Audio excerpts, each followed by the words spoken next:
Actually, let's get you up to 400 watts for 3 minutes. And then I'd be like, James Greenwood. And that's it. That's the only intro you get, just 2 words. I might be able to get the second name out. I guess, are we ready to go? Should probably sunglasses. Yeah. Is that break? Just a little bit. Don't look straight into the light. You look beautiful though. Yeah. I guess So, that's what counts. Worth it. That's what counts, right? So yeah, I guess no time like the present. We're 5 after already. Okay. Thanks everybody for coming. I didn't think I was going to do the intro from the bike, but hey. Thanks to James for hosting us here at Innovative Fitness. For those of you who don't know James Greenwood, he is the owner of this facility. He's also absurdly passionate about exercise physiology and the science behind what we need to know in order to perform at our best. I'm not going to get into all the geeky stuff, but I've been tortured with needles and all kinds of things doing tape threshold testing, a couple of different practitioners. I have yet to meet somebody else that loves it quite as much as this guy. So we figured we'd bring that passion to the track club. We'll see if he can educate us today. I'll leave the science to you. James, welcome. Awesome. See if I can educate you. I'm sure I can. I'm sure you guys will educate me a little bit too. Thanks so much for coming out today. I really appreciate it. I've been kicking around this idea probably for about 6 weeks now. We've been talking about what it's going to look like, and I really wanted to come at this topic from a slightly different angle, because I think that in everything we do, we tend to miss so many opportunities to enhance our performance because we are stuck in a lane, or we're stuck in what I call like a dogmatic approach to something. This is how it's been done, this is how it should be done, this is how it must be done.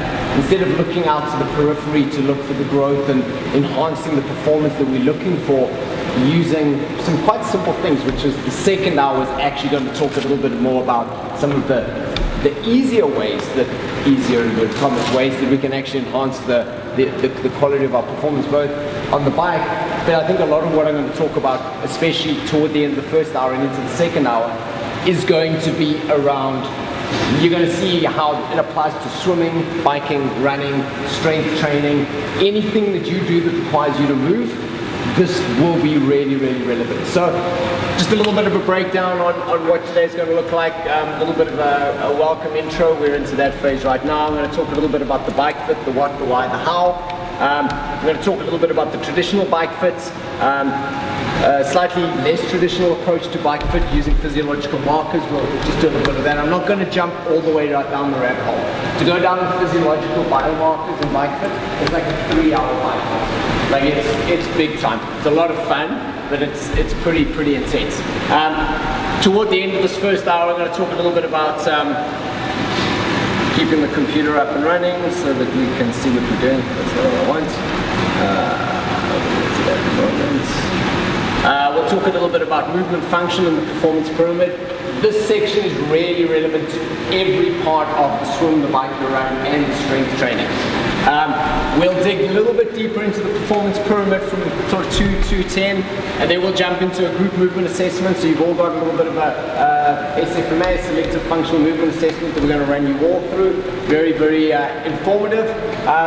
We're then going to jump into that. That's not supposed to be moved, but it's okay. We're going to get you to run through a full movement screen. And what we're then going to do is we're going to take some of the traditional bike fits, some of the biomarker bike fits, and then the movement components, and see what we can figure out on your bike fit. So we're actually going to try and bring 3 components of bike fit together and see what we can find. And see if we can find some limiters. I'm always looking for limiters to performance. Those limiters typically start with poor movement. We'll talk a little bit about that. We'll talk about the implications of what we found in that last 40 minutes of the second hour, and then we'll end with some Q&A and some closing comments and thoughts. So, at any time you guys have questions, put your hand up. I think I've probably over-programmed for the 2 hours, which is all right. If we don't get through every last little bit and piece, that's all right too. But if you need the washrooms, they're right through the big cutaway, ladies to the right, men to the left. If you need water, we have a water fountain there. It's pH balanced just over there. You just got to turn the tap. It takes about 7 seconds for it to filter through. So don't get nervous if the water doesn't come out. You haven't broken it. Perfect. So any questions just before we get started? Like anything top of mind that we can just kick off? If there are none, I'm going to jump into mine. But if you have any questions for me, feel free to ask, and ask questions or as we go through. So I've been involved in endurance sports pretty much for the last 25 years. I did my first triathlon when I was 22 years old. I'm 48 years old now. South Africa, we were probably doing 8 to 10 triathlons a year, everything from sprints up to half Iron. When we came to Canada, we decided to embark on the Ironman. We did a bunch of those, and we had kids. That got put on the back burner. That's now starting to come back into effect. I'm a clinical exercise physiologist.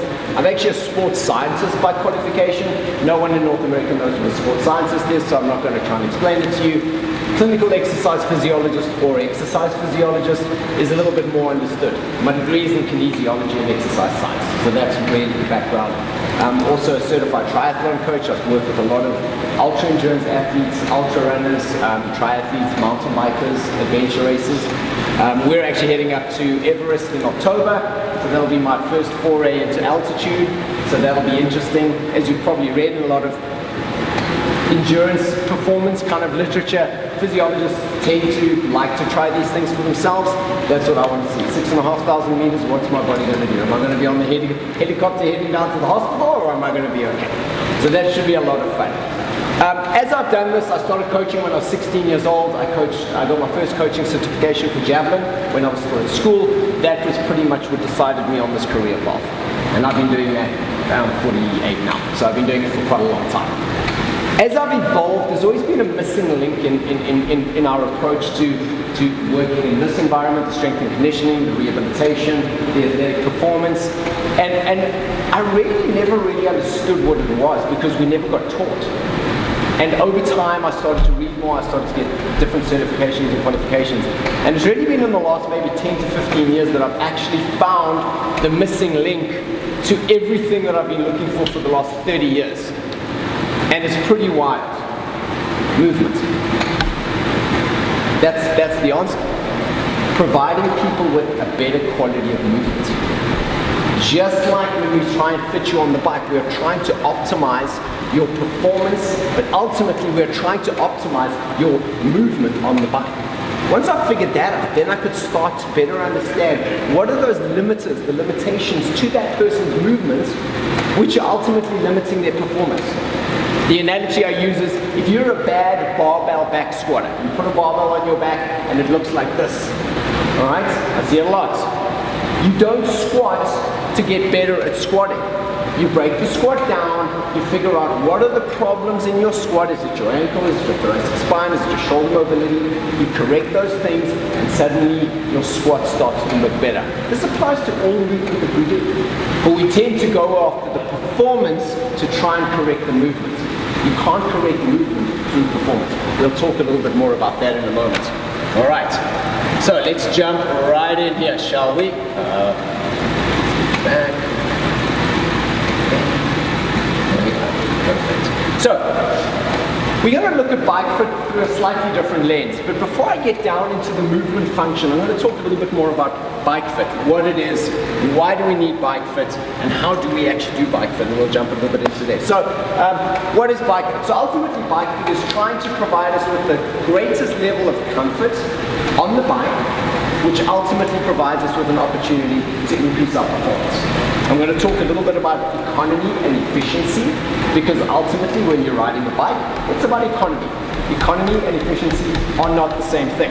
We'll talk a little bit about that. So that is what the bike fit is. Why do we need bike fit? Well, the first thing is, if we're spending a lot of time on the bike, we want to be as economical and as efficient as we can possibly be. We want to reduce our frontal surface area. First thing, we want to increase our capacity to create output, ultimately in triathlon, go from point A to point B in the shortest time possible. All right, that ultimately what it is. Without undue fatigue, because ultimately we can put out high levels of output, but if we are fatiguing prematurely, the implications of that for our performance, but ultimately for the run, which really is where the race will begin, we need to keep that in mind. We need to consider that too. And then how do we do bike fit? So I alluded to this a little bit at the beginning of the conversation where the traditional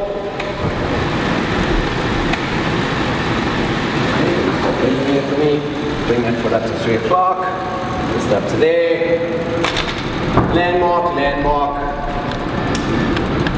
goniometer, what is the angle at the knee, 20 to 25 degrees, okay, that's perfect, that looks great, okay, but does it? Because, hi there, come on in, we've got some spots here, because the challenge here is we are applying a mechanistic approach to an organic entity. It's a mechanistic approach, 20 to 25 degrees, to something that is organic. That does not always work, okay? So, I'm going to run into a little bit of detail into each one of these. The biomechanical.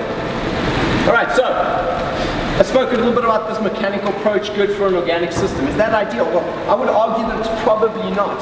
Because the assumption there is that every single one of us is exactly the same. What happens if your femur length is slightly different? What happens if you've had a knee replacement? These are all small differences, or major differences, that can ultimately affect the ability of our decisions around how we create this bike fit. It's a good starting point. You're always looking for a good starting point, but how do we ultimately refine that bike fit so we are creating that economy that we are looking for, which will give us the ultimate time trial that we're looking for in a race situation. All right, so typically we make use of joint angles, landmarks, and measurements. All right, so a couple of things that we have a look at in typical bike fits would be seat height. All right, how high, how low? Do we have too much extension? Do we have too much flexion in the knee? Fore aft position. How far do we want to be forward? How far do we want to be back? Because ultimately these two will ultimately affect what's happening up at the top. If the fore aft position is incorrect, you can be putting undue stress through the shoulders, through the neck, through the thoracic spine. If we don't have mobility through the hips, we might not be able to get into such an aggressive aero position. So these are a couple of things that we initially start the process looking at. We can dig a little bit deeper into things like how long is our stem length? Do we need to shorten it? Do we need to lengthen that stem length? What is the tilt on the aero bar?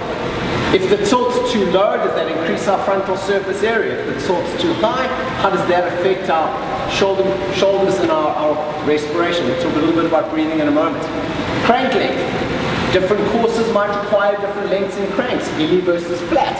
So there are a lot of mechanical considerations that we can bring into play, I think, as a good starting point. It really does help us kind of get into a position to start the process off. The second part of this conversation becomes, how does our decision around bike fit affect our physiological response to the stress and the load that we are putting on the body? So, for argument's sake, let us say that we have got, how many of you saw the old school time trial positions in the 80s? Where it was like that, the saddle was like right up in the air and the guy would right down like that, really aggressive. We found that the ability to get a quality breath when you're in such an aggressive position, if you do not have the function, is limited. So your respiration is going to be affected. But you wouldn't know that. I mean, you probably would once you got on the bike, but I mean, how many times have you had a bike fit and you've gone riding and you've been like, well, the guy fitted me on the bike. Like he knows what he's doing. It feels a little bit uncomfortable, but you know, I'll ride in. we shouldn't be trying to force a position on the body. We should be starting with a really basic position and then asking the body, is this good for you? Is this effective for you? And that's where we start looking at some biomarkers. So when I talk about biomarkers, I'm talking about things like respiratory frequency. How many breaths per minute do you take? When you are in your TT position, in that aero position, how does that affect your respiration? Are you fully able to respirate? Can you breathe properly? Or do you find that do you start finding you're starting to breathe apically, which means you're breathing basically from here up? Or can you still continue to breathe diaphragmatically? Can you continue to get space for the diaphragm to distend and basically provide us with a full lung of air? We can look at heart rate. How does the heart rate respond? So heart rate's not always the best indicator of too many things, but it is definitely something that we want to be aware of. Oxygen uptake, and this goes to the economy of the movement.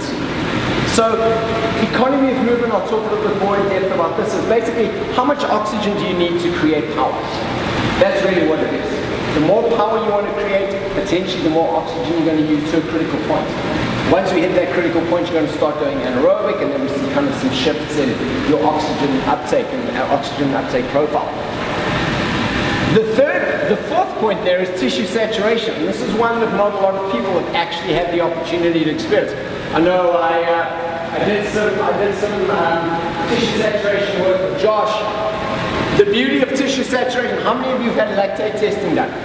Finger pricks, bloods.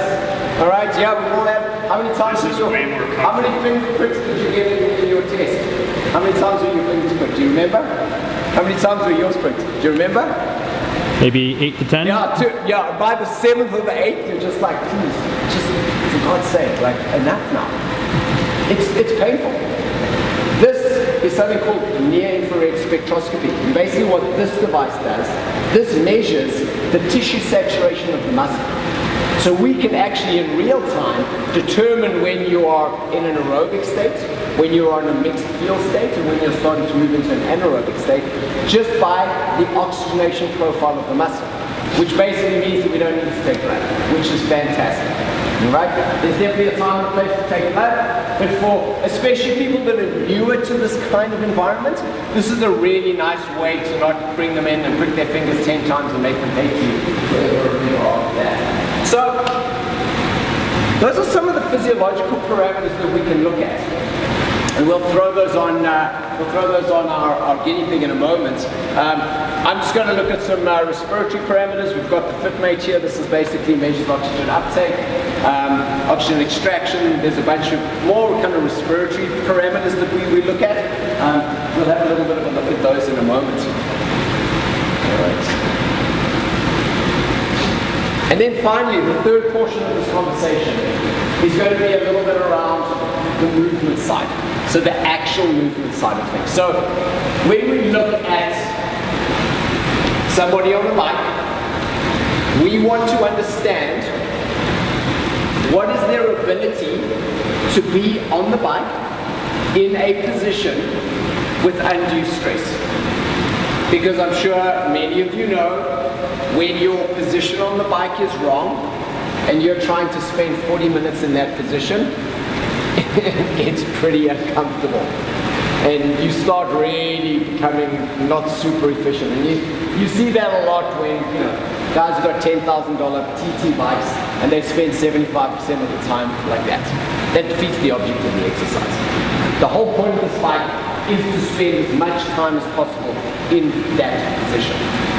We need to understand what are the limiters in the mobility of this individual. Don't just think biking now. Think swimming, biking, running, and strength and resistance training now. So think about all your disciplines when we talk about mobility. Do you have any limiters? We're going to find out in a moment if you do. Stability. How many of you guys, when you swim, especially the men, look like this in the pool? All right? That's a stability issue. A little bit of center of gravity issue, but that's a stability issue. We're unable to actually hold ourselves in that neutral position. Okay? So that happens a lot with men. And then finally, the functional patterning, the dynamic motor control.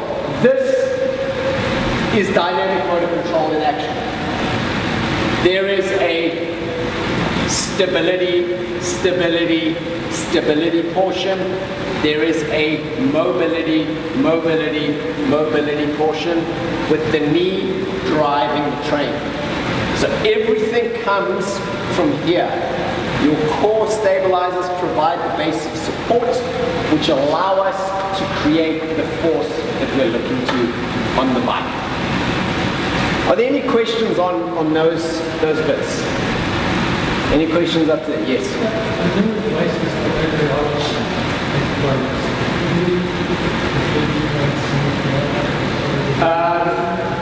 So, are you talking about predictive VO2 max?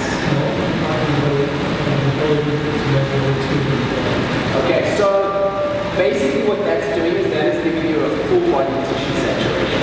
Okay, that is basically, same as you get on a finger. If you're 96% or 97% saturated, that means that something's not right. It should be 98 or 99. What that device does, it actually measures inside the working muscle. It's actually in the tissue. Yeah, that's up. No worries. Any other questions? Awesome. Okay, cool. All right.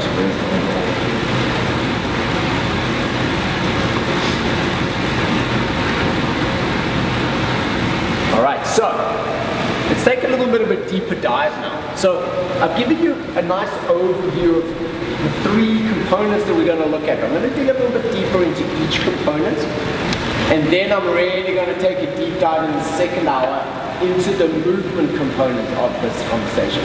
Because movement's the lens that I want to look at bike fit on, or through. Not the biomechanical, not the physiological biomarkers, although those are important. I want it to be from a movement perspective. Does that make sense? Awesome. All right, so I'm going to get this crazy kid off his bike. You can go and join the crew. Way, you can switch bike positions a little bit.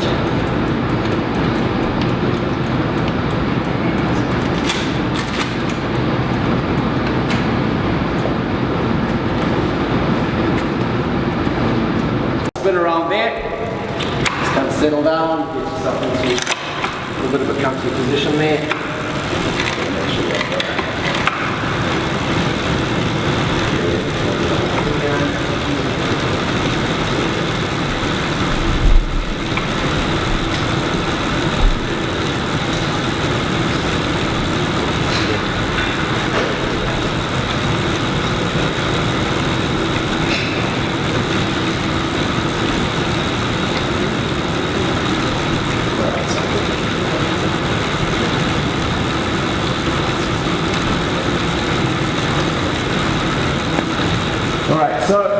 Let's just recap a little bit here. Let's talk a little bit about some of the things that we're looking for when we're talking about being in a good. It's like, what are some of the things that, I've alluded to a couple of them. What are some of the kind of the macro things we'd be looking at?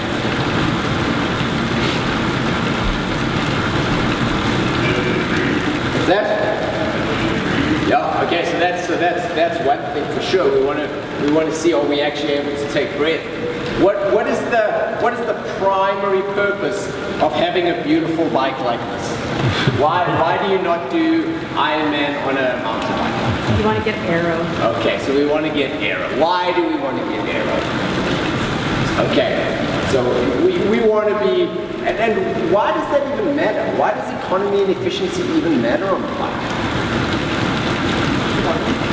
What's that? Well, absolutely, 100%. Speed. When does your triathlon typically begin? After the swim. Yeah. Well, yes, definitely. You're a mediocre. But That's when the race begins. I'd agree that typically once the run kind of kicks in, that's where all the thoughts on whose idea was this, why am I doing this, especially at the 21 kilometer turnaround point in an Ironman, or the 10K, 11K and a half. Like, whose idea is this? This is ridiculous. Oh, look at those guys sitting on the cycle. Wow, it's really comfortable. What if I sat down for just 1 minute? I'm sure that would be okay, but you know that you're not going to get back up again, so you just keep going. But ultimately, that is why we want to try maximize our output, but minimize the fatigue we experience getting into the run. Basically, we want to get out into the run feeling like we're actually capable of finishing the run. All right, perfect. Okay, so I'm going to get you to stop pedaling there for me. All right, so just going to get a couple of landmarks here. Let me fire up what I'm doing on the screen here. So, as I alluded to, there are a couple of landmarks that we want. And again, without going into crazy detail and spending many hours doing this, there are pretty much probably half a dozen landmarks that we need to be aware of when we do the bike fit. Okay, so we want the nice bony protrusion up on the hip there. Looking for the other nice bony protrusion on the lateral aspect of the knee. You can see the malleoli nicely there just at the ankle. Okay, that's cool. And this is where having a little bit of a background in anatomy does help. Got an acromion process there. Another little bony process there, the electronon. Okay, so these are all the landmarks that we need to know to be able to start to quantify where we are in terms of setup right now. A couple of other things that we want to understand. We want to understand how is the knee lining up with the spindle, with the axle through the pedal. How far back, how far forward are we on the bike? How high is that saddle over the stem? All right, because I would use these as guidelines, recommendations. Like, this is where you want to begin. You're going to have to tweak this up just a little bit. So, let's talk a little bit about saddle height to start with. Okay.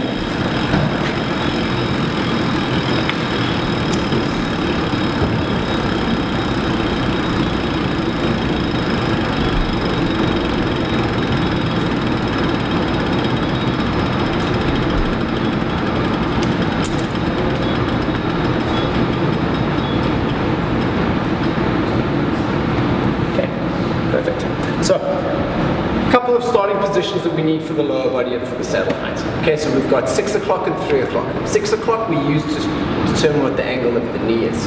Okay, we're looking for that sort of 25 to 30 degrees to start with. Okay, the second point that we have here is 3 o'clock. So if you bring yourself up to 3 o'clock, just there like that. All right, that's going to give us a little bit of an idea on where does that knee drop in terms of that pedal spindle. Okay, so I'm going to get you down to 6 o'clock just to start with. So let's bring it back around there. More. Looks fine. There, yeah, looks good. Not good. Perfection, but let's start here.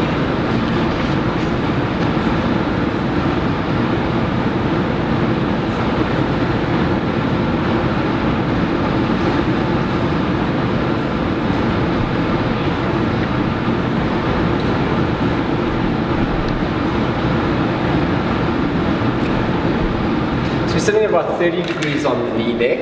Let's bring that foot up here for me. Just 3 o'clock.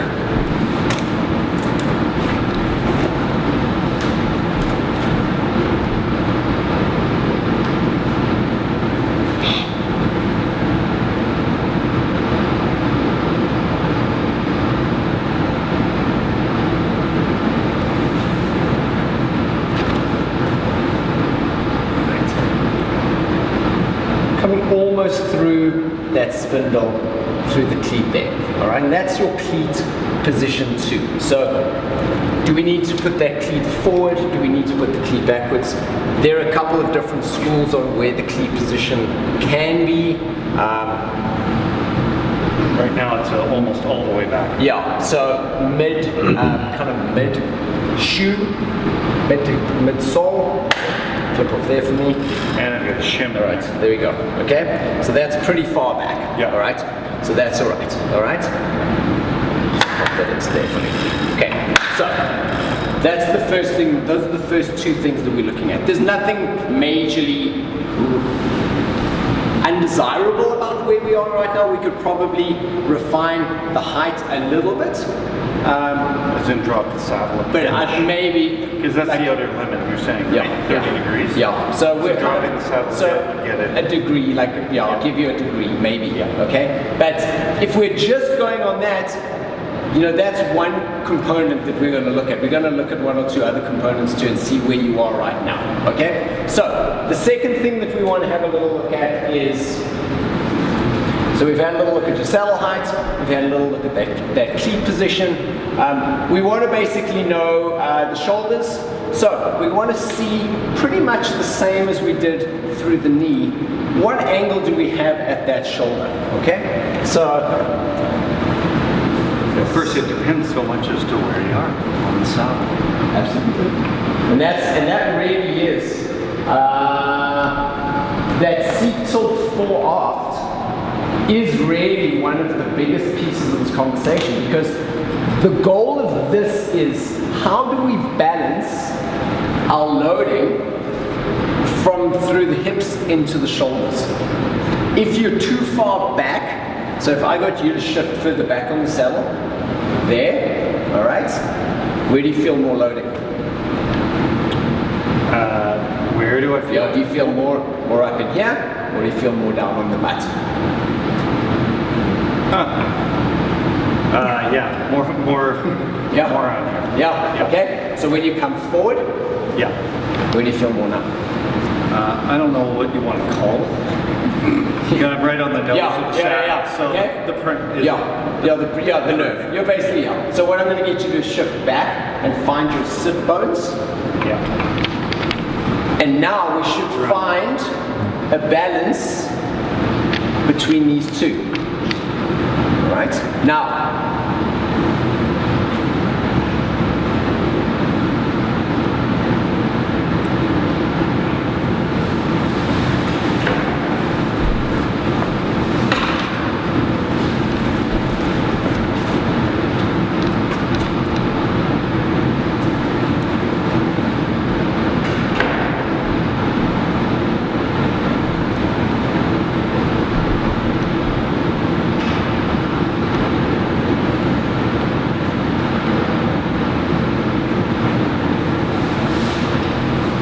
okay, that's about 25, give or take, 23 to 27. Okay, so we're in the ballpark of where we want to be here. All right, to start with. Okay, this is not final. You want to be 23, 27? 25 to 30. I say 25 to 30. So we're looking for a similar angle here as we are here. Now remember, this leg is now 3 o'clock, so if we would drop that foot down to 6 o'clock, that's there. All right, we'd want to have a similar angle running through these two here. All right, give or take. Okay, so we've done saddle height, we've looked at shoulder position, we've had a little bit of a look at the cleat position, we've done a little bit on fore aft seat tilt. Please.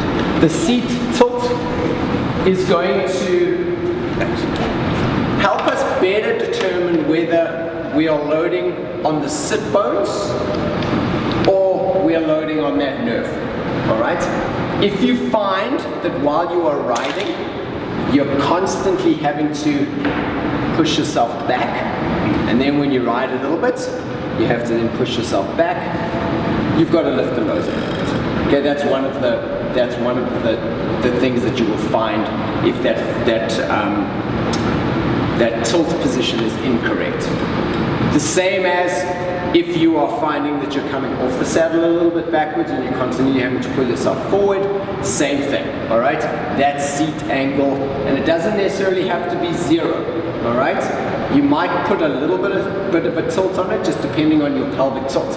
Again, we're going to talk a little bit about your anatomy and how your anatomy affects your ability to sit on the bike for a long period of time. Okay, do you actually have the mobility and the pelvic tilt, the hinge, to actually stay in that position, or do we start to get this? I mean, that's what I see a lot, where we start getting that hyperextension in that lower back. Okay, so We've had a little look at a couple of pieces there. The next thing that we want to have a little look at here is the angle on that aero bar. Okay, so let's get you into the aero for me there. All right, so we're looking for about 18 to 28. Let's call it 20 to 25 degrees from the top angle, from the top tube. Okay, so we've got the top tube running there. All right, and we've got our aero bar, and again, I'm not putting any markings on anything here.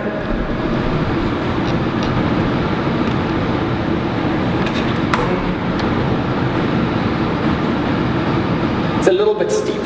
Okay, we're at about 30 degrees there, okay? So a little bit steep. So I think we could probably drop those down just a little bit. The reason why we don't want to, and again, if you've not spent a lot of time in aero, as you guys know, at the beginning of a season, it is really, really difficult just to go back into the position that you were in last year. This is a dynamic process. Far too many people get a bike fit done, they set themselves up at the beginning of the season, and that's how they ride. You should be revisiting this a couple of times through the season, because when you've put in, 2,000 kilometers on your bike, your body is a very different body than it was when you were kilometer 200. You might well be able to get a little bit more into a more aggressive aero position than you were early on. Now, why is that important? Well, let's get you down into that aero position there quickly for me. So, if we're too steep, so let's just say for argument's sake, I'm going to lift you up and I'm going to get you onto my arm. Okay? So if we're like this, look at this. Do you see how big this is? This is your frontal surface area. Ultimately, this is the whole point of an aero bike, is to bring this down as much as we can. Now, you might well have to be in this area, in this position, because you don't have the mobility in the hips or the mobility in the neck. Because remember, if you can't look up and actually look where you're going, this is a bit of a problem, all right? Okay, so this could be a bit of a problem. So again, this is a dynamic process. So we want this to be as low as possible. We want this to be fairly close, all right? You see, I'm sure you've seen some of the guys in Tour de France when they're time trialing, they are like right in, like literally looking over the bar. Okay? You got to be able to get into some pretty wild positions to be able to do that. The whole job of this is to shut that frontal surface area down as much as possible while being able to breathe, while being able to, because guess what, if we get too aggressive, so I'm going to bring you down, bring your elbows down into here. Okay? There is no tri-pedal for me. Okay, terrible, all right? Those are basically drilling up into here, and his ability to breathe through and into his diaphragm is limited. So that's the other end. So let's get back up onto those positions there. There we go. Okay, so that feels all right. Okay, that looks all right. We might be able to adjust things. I would probably get out and do a couple of rides on that, kind of get settled into it, and as the season progresses, you'll be able to get a little bit more aggressive into that position. All right. The last thing we're going to look at is stem height to saddle height. Okay, so you can pop up your bike quickly there for me.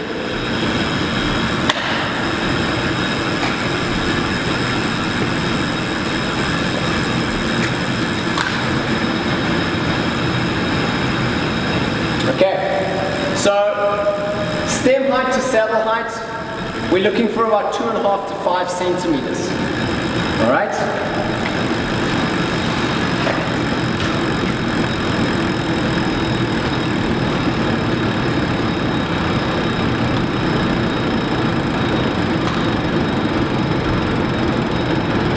Yeah.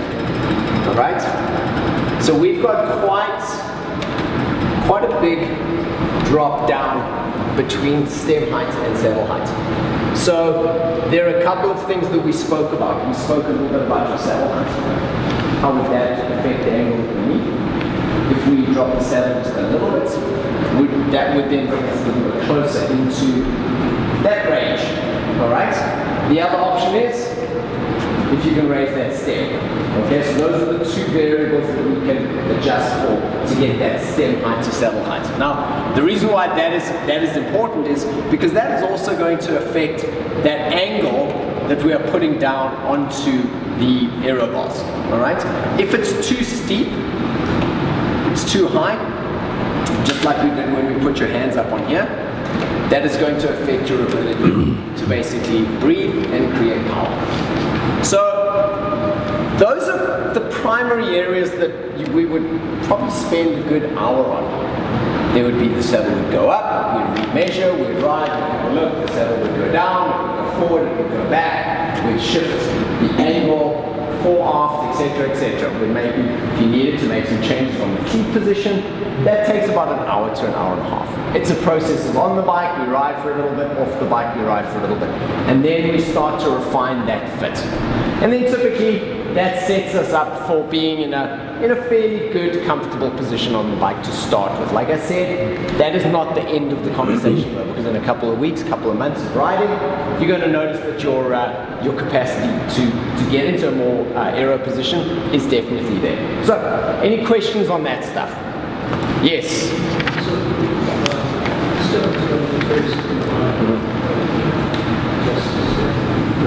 Steer to this company and is what it is. But there's lots of adjustment on the aero bar.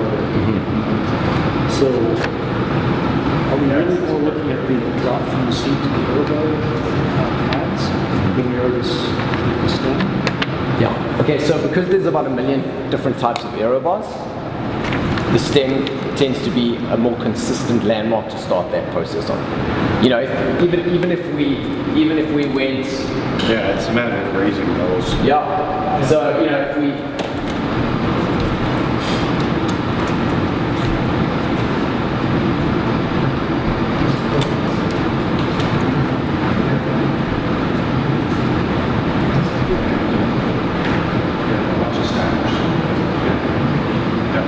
we're still at about 7, 8, 9, 8 to 10 centimeters from elbow to there.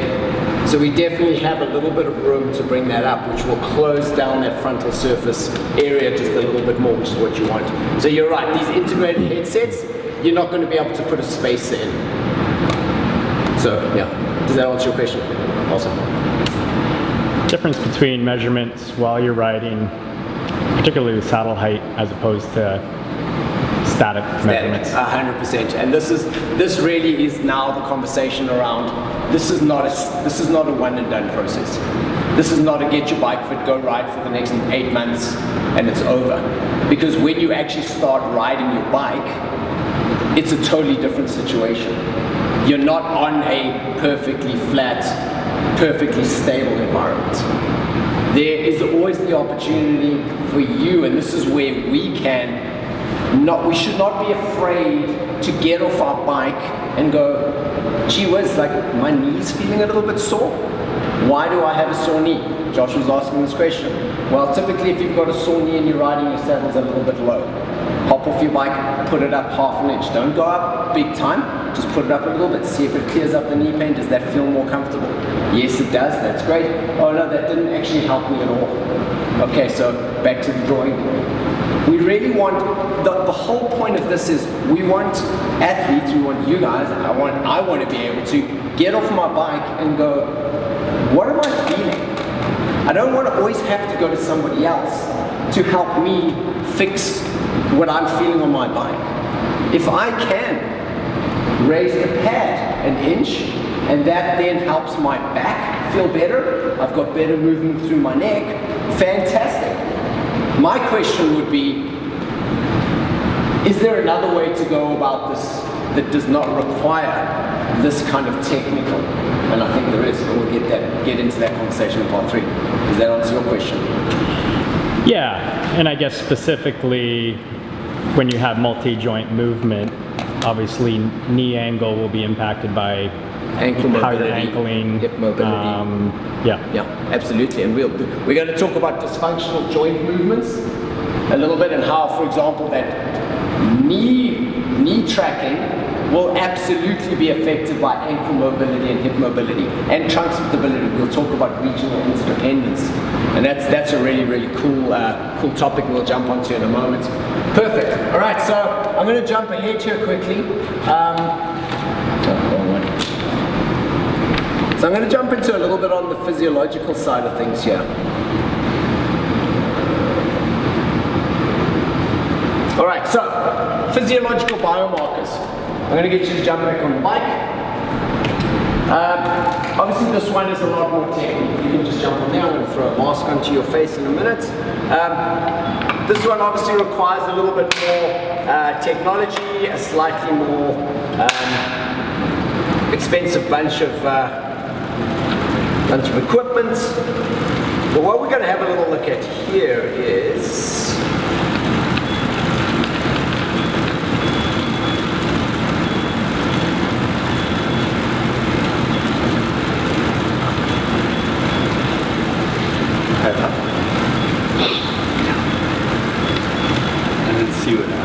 how tall are you? 6'9" centimeters? Beautiful, thank you. And weight in kilograms? 81. 72 when you're on.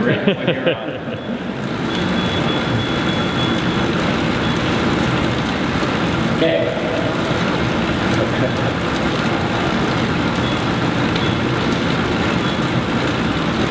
So, what I'm going to do is I'm just going to get you to sit up here for me quickly. Yeah, just stay there for me. You're going to be a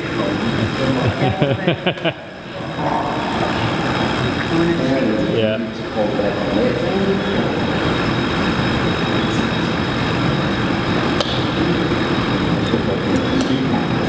Oh, fantastic.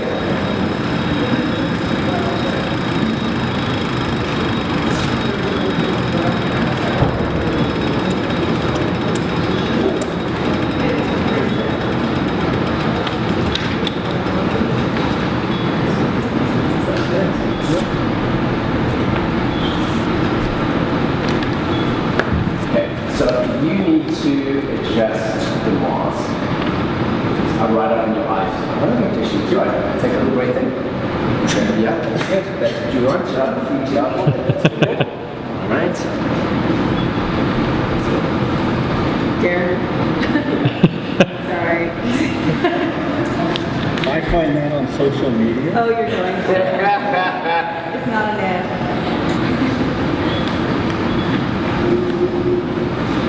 Just another Saturday.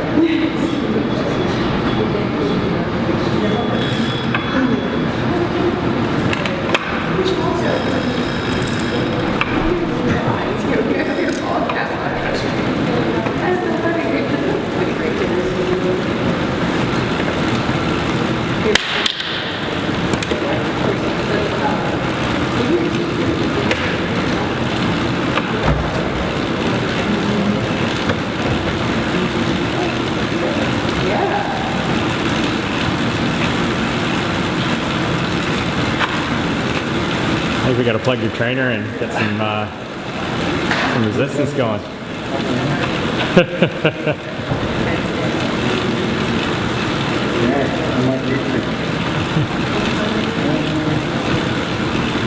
Yeah, it's not a way to do that. Yeah. Kind of nice, eh? Okay, I'm going to stop it and then we just going to calibrate.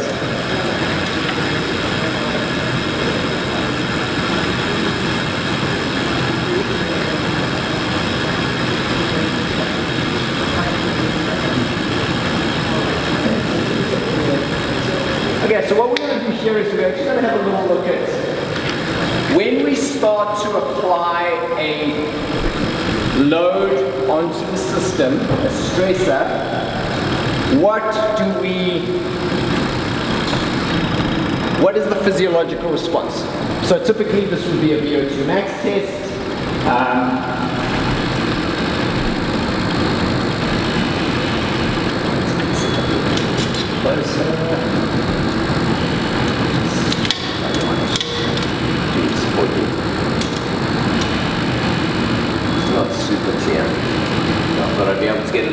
experiencing this.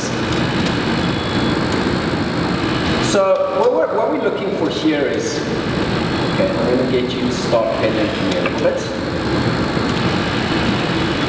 So in here, we would start by getting some of the fundamentals of the setup sorted out. And then what we would ask is the athlete would then start to ride. And what we are doing here is we are measuring breath by breath what is the load on the body's respiratory system, all right?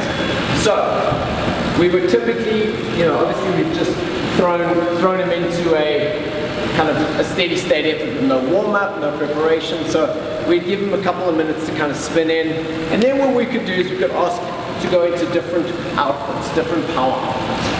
Ideally, if we had some idea of past performance, we might know where his functional threshold is or his critical power. We might have some ideas on what sort of outputs he's capable of putting out for an Olympic distance or an Ironman or whatever the case may be. And then what we can start to do is we can start to mess around with different outputs, because when we start putting load onto the system, the way that the body functions is going to be very, very different. I'm sure we've all experienced this. The difference between going on a long easy drive on the weekend and cruising along at 160 watts versus being in the middle of a 40K time trial and putting down 240 watts. All right? So maybe a slightly different sensation in our bodies, a lot more tension. But this really does allow us to get a good idea of what's going on. So right now we've got a respiratory frequency of 21 breaths per minute. Basically he's utilizing 1.2 liters per minute of oxygen. This is where we start coming into economy. Remember I spoke a little bit about economy, which is the cost of oxygen for a given power output. Okay? So we want to know, are there certain points where we start to become uneconomical? Are there certain points in our performance where we start to exceed the economical movement that we're actually looking for on the bike? This is also related to things like gear selection, cadence, for example. So we can actually dig a little bit deeper, and we can actually start looking at, some people function better at a higher cadence, some people are capable of functioning on a heavier gear at a lower cadence. Each one of those two things has a unique stress that they apply to the body. One is more muscular, the other is more cardiorespiratory, cardiovascular. So, we're still at about 1,200 milliliters of oxygen per minute. His respiratory frequencies come down to 15.8, which is nice. Now, there's one parameter that I really, really like, one metric in this, and this is FeO2, okay? So FeO2 is the fraction of expired oxygen. We have 20.8% of oxygen in the air. So we could potentially get that amount of oxygen. Out of all the gas in the air, we could get 20.8 or 21% of oxygen. Our body obviously doesn't extract that amount of oxygen. What we can get from this system is when we expire, we breathe out, how much oxygen remains in our expiration. How much oxygen remains in that breath we breathe out. So, right now, there's 16.7% oxygen. So we know that there is 4.3% of that 21% has been consumed. We expect to see that kind of oxygen extraction because he's not working suited with the heart. The body doesn't need to be consuming a lot of oxygen. What do you think happens when we start moving from aerobic to anaerobic pathways? Do we use more oxygen or less oxygen? We actually start using more, and then we reach a critical point. What happens when we go anaerobic? We start using less. Anaerobic is the body's ability to produce energy without excessive requirement for oxygen. It's like a drive-through. You go in, you grab the food, and you go. Now, as we start to see anaerobic starting to kick in, that FeO2 will go lower. So we'll see it going to 3.2, 3.1, 3, 2.9 because we're moving into an anaerobic pathway which does not require as much oxygen. So the implications for bike setup are really, really important. So let's have a little look where we are right now. All right, so he's up to 1,700 mils, so 1.7 liters per minute from 1.2. You all heard the change in gears. He upped the output a little bit more there, so it's producing more power. His respiratory frequency, 20 breaths per minute. He's still at 16.5 FiO2. So what I'm going to get you to do now, I'm going to get you to put a little bit more power into there for me. That's good. That's it. Okay with that, trainer? All right, that's it. Okay, so let's get a little more cadence onto that leg. So let's see if we can get that leg speed up a little bit higher. And let's spin it up a little bit more. Okay, we'll take that for 2 minutes, okay? So this will be interesting because cadence we know stresses the cardiovascular system a little bit more than the musculoskeletal system. It does require more neural drive because you have to be able to twitch those muscles a little bit quicker to get that leg speed. Okay, so let's have a little look, see what that respiratory frequency is. 24 breaths per minute. So we've just added 4 breaths per minute to that. Did you bring your power cord or no? Yeah. Did you have it? Yeah. So we have 24 breaths per minute. The second piece of this puzzle is how much oxygen is he moving per breath? So we can look at tidal volume. All right, that's oxygen per breath, and there's certain ranges that we want to see. If we have hyperventilation, for example, if he was breathing 35 times per minute, we would know that we are way, way wrong. We do not want someone at this sort of output to be breathing 35 times per minute. 35 times per minute, you're basically breathing once every 2 seconds. Your diffusion of oxygen is going to be terrible. There's all sorts of bad things going to start happening at that point. Okay? So we can see how that position that we have him in now, so just go back into your regular kind of cadence. So it's sort of the cadence that you would normally select. So we were up to 30 breaths a minute. Can you feel that respiratory frequency going up? Yeah. So we definitely had that respiratory frequency going up there. He went up to 2.5 liters per minute on his VO2. All right, if we had wattage, we'd actually be able to see for 300 watts, he was using 3.5 liters of oxygen at a respiratory frequency of 35 breaths per minute. We can then start to make some decisions about, is that where we want to go when we are racing? Or how do we utilize that information while we are training? And ultimately, how can we improve our ability to perform on the bike? We've got gas analysis we've got going on here, tissue saturation. I spoke a little bit about that NEARS, which we had going on the quad there. And then the final one, we can also do some blood lactate. I like to use blood lactate to look at mitochondrial function or mitochondrial dysfunction. So we take resting blood glucose, we take resting blood lactate.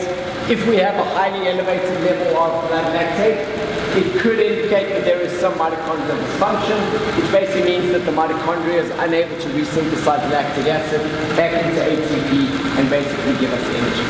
So there's a lot of research going into that, mitochondrial dysfunction, which is super duper interesting. So we can have a little bit of a look at that. All right, so we brought that cadence back down a little bit. Respiratory frequencies back down to about 21 breaths per minute. Feeling a lot more comfortable, more under control on those pedals. We've got about 1,700, 1.7 liters per minute VO2. So that looks pretty good. Okay, so this is just a really general idea on how we can utilize this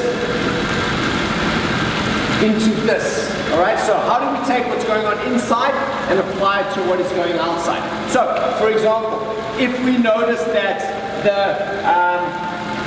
perhaps there was some, the saddle height was too low, we started to see that the knees were kind of bumping up a little bit high onto the diaphragm, we might notice that his respiratory frequency was going up. So So then we can maybe have a look at changing the seat height, which would allow a better hip flexion clearance, which would allow for better respiration. Perhaps we notice that at certain wattages, there's a lot of extraneous movement. All right, we notice there's a lot of like hip shifting while he's pedaling. There's that kind of, I'm sure you've seen this when people start fatiguing, they kind of start fishing, that kind of movement there. So that means that your efficiency, I didn't talk about efficiency, I'll jump onto that now. Your efficiency actually starts to go down. All right, so keep in mind we spoke a little bit about economy. So economy being the oxygen output per usage per watt. Efficiency is the calories expended per output. So this has got to do with the energy expenditure that you're utilizing. All right? So those two are not interchangeable. All right? Economy is oxygen, efficiency is calories.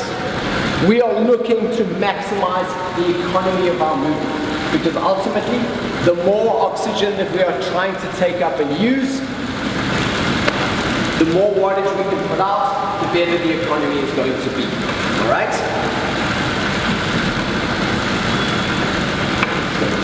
A little bit. All right. So I'm going to extract you from here. Here. Fantastic.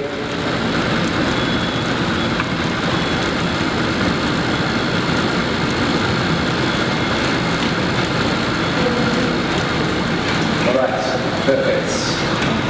Okay, good. So, before we take a little bathroom break, I'm going to end with this.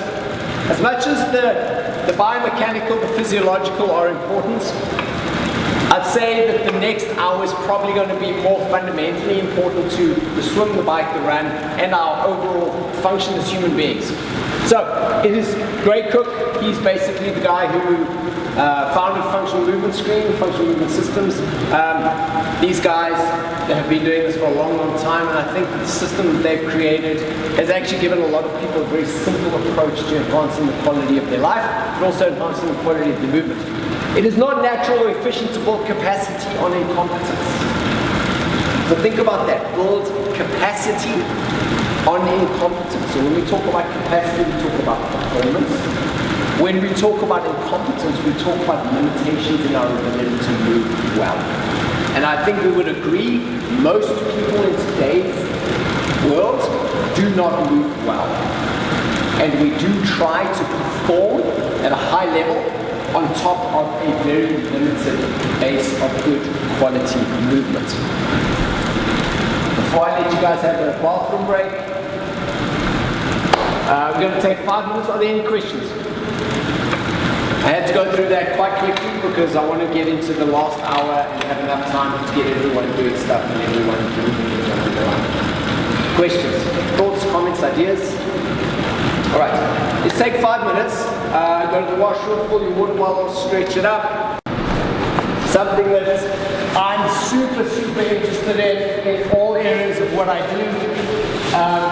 It is basically giving people movement back that they have lost, which has ultimately led to some sort of dysfunction in their body. Okay? So, it is not natural or efficient to build capacity on incompetence. I think that we've all experienced this in our life as human beings and athletes. We know that we do not have the movement to pay the check that the performance is demanding. Nonetheless, we go out and we try and do the performance anyway, and the next day we wake up and we can't move. Because our shoulder's messed, our neck's messed, our back is messed, something has happened. We know that we can't do what we're wanting to do, but we typically don't go about correcting it in the right way. So, this really is a breakdown of what that statement means. So think about swim, bike, run, strength training. Think about this while we talk about this. When we think about today's athlete, what we see, very skilled, performing outstandingly well, move like crap. And I see this all the time.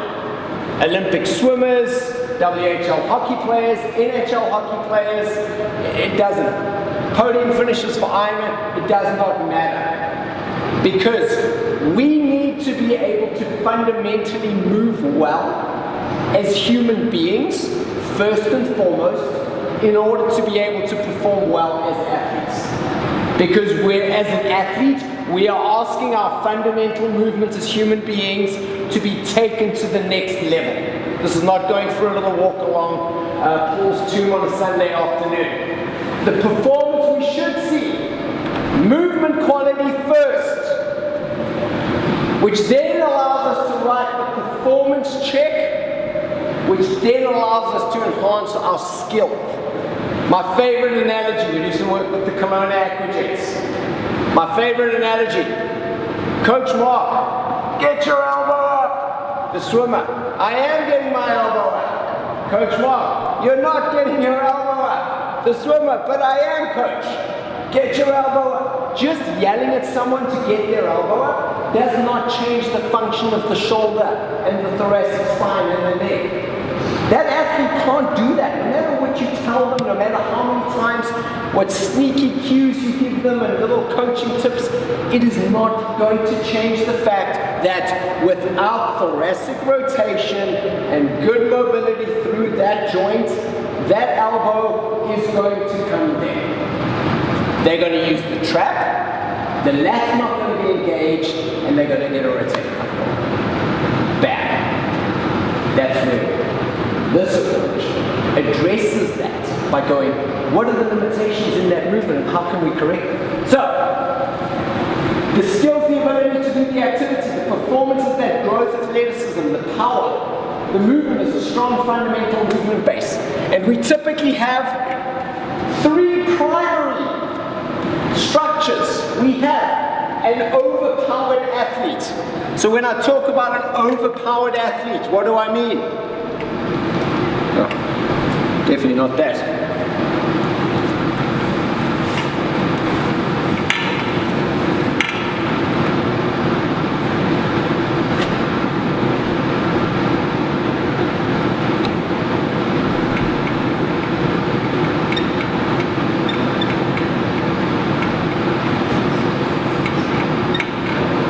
That's an overpowered athlete. Poor movement, lots of performance ability, poor average skill. Okay, I would argue that most of us probably fit into that. A couple of us, not all of us. An underpowered athlete.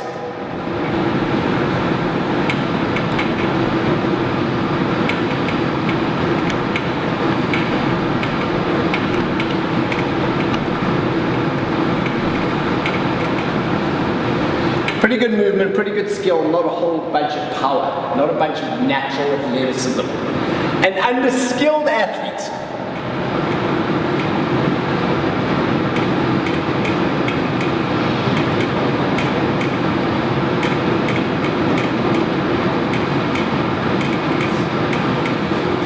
Moves pretty well, is strong, is fit, is in good condition, but just does not have the skill. So this might well be, really good quality bike rider, good quality runner who comes to the pool. They've got all the gears, but once they get into the pool, the skill is just not there. What are we looking for?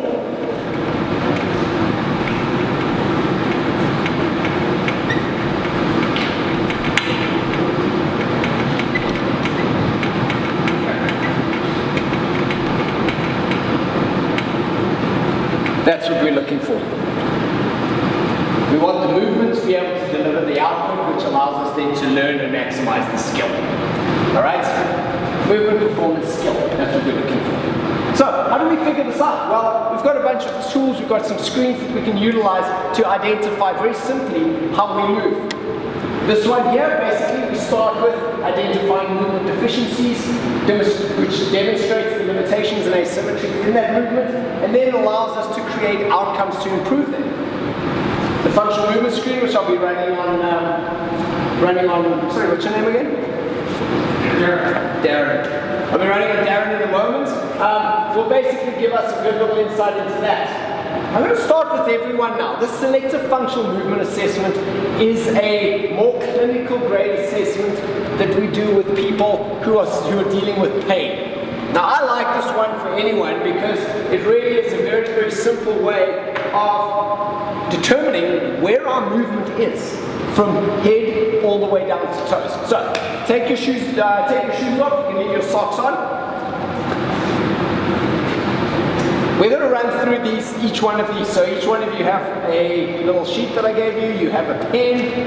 And there are 4 possible outcomes that you can have when we do the selective functional movement assessments.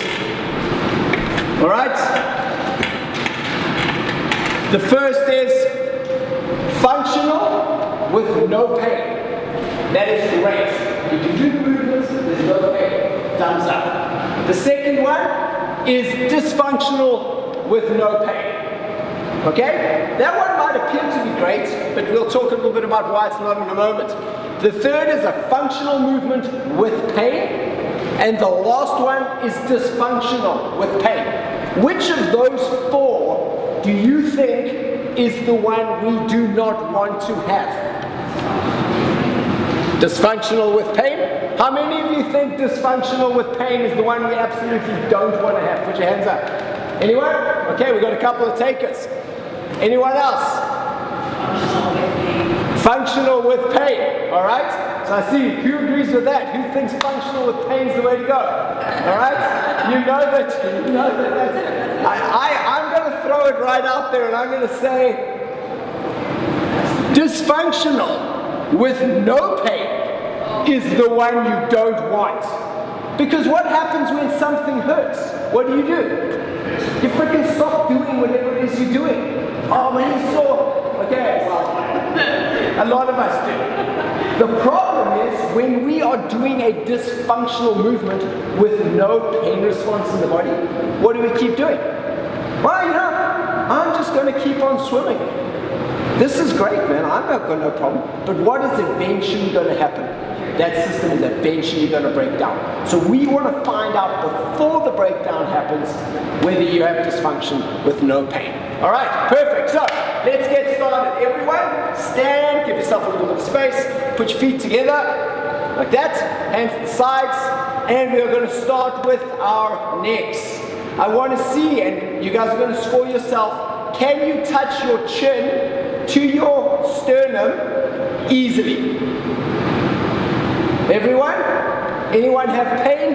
Did anyone really have to pull down hard on their neck? All right? If you have to pull down hard on your neck, what do you think you would score yourself?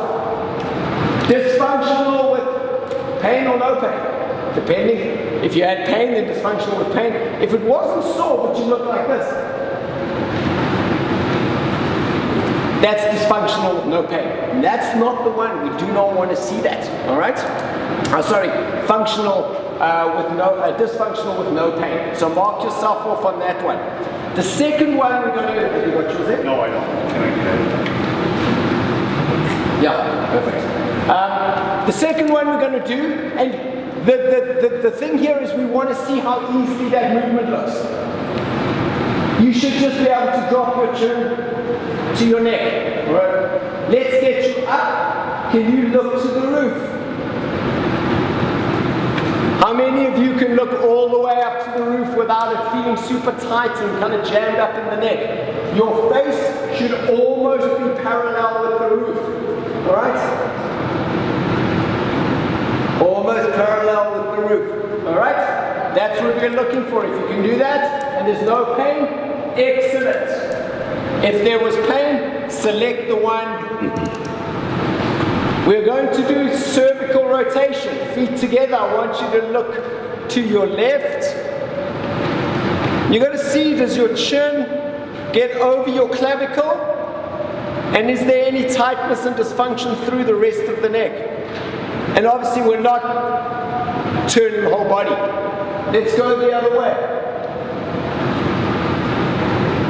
How does that feel? Do we have any pain when we do that?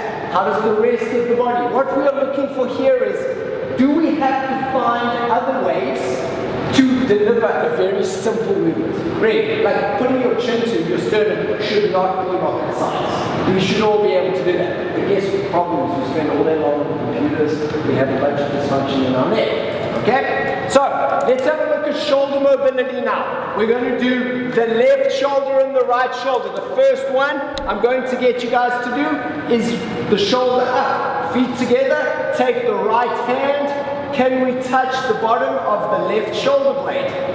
If you can, then there's no pain in the shoulder. How does that feel? Can everyone get there? The question is, can we get there without doing that? If you are using a bunch of other segments, it should look like this. Smooth, easy, under, touch, no problem. Let's take the left side. Easy, no problems, all good. Yeah, a little crunchy there. I can see that kind of like comes forward a little bit there. Okay, so if you were able to do it, that's great, it's functional, there's no pain. If you were not able to do it and there was pain, select the outcome that you're looking for. The next one we're going to have a little look at there is we're going to take our hand, right hand up and over onto our left shoulder blade, and then we'll take the left hand up and over onto our right shoulder blade. We should not have to go to get there. We should be able to do these movements super smoothly, super easy. All right. Next one, we're going to have a little look at this one. Probably one of the most important ones for me. Feet together. Can we touch our toes? We want our legs to stay straight. All right. Hand up you come. Feet together. Can we touch our toes? Hand up you come. All right. Yeah, we have a lot of people who can't touch their toes. Interesting. Okay? So, dysfunctional, depending on whether that hurt you or didn't hurt you, you might have experienced a little bit of back pain. That will determine whether it's dysfunctional with or without pain. We need to look at our extension pattern now. So, hands are going to come up over the head. I want you to extend back. I don't mind if you go onto the tiptoes. As far back as you can go. Now, I don't mind if you stand on your tiptoes. I want you to look over the head and come back in. Anyone have back pain doing that? All right? Yeah, got some back pain in there? All right, good stuff. Rate your movement. You should feel on those two, the hips drive forward and the hips drive back. All right? Just a little look at rotation. So, what I'm looking for here is feet together. I want you to imagine you're looking over the left shoulder. Look behind you. Come back in. How did your feet feel? How does the oblique feel? How does the hip feel? You felt that kind of tightening a little bit in there? Yeah? We should just really be able to get into this nice, easy rotation pattern without having to shift our weight and lose our stability and our balance there. Again, if you had any sensation of something cramping, pulling, that would be a little bit of a dysfunctional movement, okay? The next one we're going to have a little look at here is your balance. So I want you to pay close attention. I'm not going to tell you what I'm looking for, I'll tell you after we've done it. Stand on your right leg, you're going to drive the left leg up. Okay, put the foot down, drive the right leg up. Okay, put the foot down. Now, what I'm looking for is not whether you can balance. You should feel like you're getting taller when you stand on a leg. You should not feel, and you see how I collapse? That's what we want to see. That is the correct pattern. That is that you feel yourself rising up, getting taller. That's what we want to see, all right? That is a functional movement. The final movement we're going to do is we're going to get you to stand with your feet hip width apart. I want you to squat down 3 times, tap the outside of your toes, and come back up again.